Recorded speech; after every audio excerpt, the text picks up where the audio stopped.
নমস্কার, আমি বঙ্গনি। আজকে ঘুরতে ঘুরতে এমন একটা প্যান্ডেলে চলে গেছিলাম যার কথা না বললেই নয়।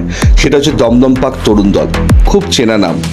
এবছরের দমদম পার্ক তরুণ দলের ভাবনায় ছাপ। আসুন জেনে নেব শিল্পীর কাছ থেকে। 48তম বর্ষে বিষয়ে যে আমরা নেওয়া হচ্ছে ছাপ।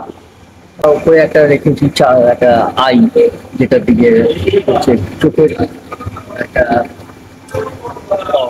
সেটাকে আমরা এখন মানুষকে আইডেন্টিফিকেশন করতে গেলে রেটিনা দেখি, আবার স্পিরিচুয়ালি দেখতে গিয়ে দেখি কি ভগবান উপর থেকে সব দেখছে।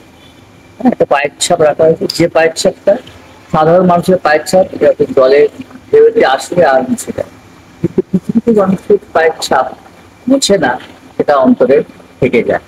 সেইটাকে আমি বোঝাতে চেয়েছি, এমন মানুষ হোক যেন সারা জীবন তোমাকে মনে রাখে। নিতান্তই বাস্তবের সাথে সামঞ্জস্য রেখে তরুণ দল তুলে ধরেছে তাদের ভাবনা। ছাপ ছাপ আমাদের জীবনে খুব অতি গুরুত্বপূর্ণ। এখন বাস্তবে ছাপ ছাড়া কিন্তু কোনো কিছুই ভাবা যায় না। আপনি যদি বলেন বায়োমেট্রিক, সেটাও ছাপ, রেটিনা স্ক্যান, সেটাও ছাপ, এবং আপনি ভোট দিয়ে যাকে নির্বাচন করছেন সেটাও কিন্তু ছাপ। খুব সুন্দর একটা মণ্ডপসজ্জা। যারা যারা এখনো দেখোনি এই প্যান্ডেলটা, অবশ্যই আসবে তরুণ দল দমদম পার্ক। মন মাতানো কলকাতার পুজোর সাথে আমি আছি। যারা যারা এখনো চ্যানেলটা সাবস্ক্রাইব করেনি অবশ্যই সাবস্ক্রাইব করবে, আর তোমাদের কেমন লাগছে অবশ্যই জানাবে।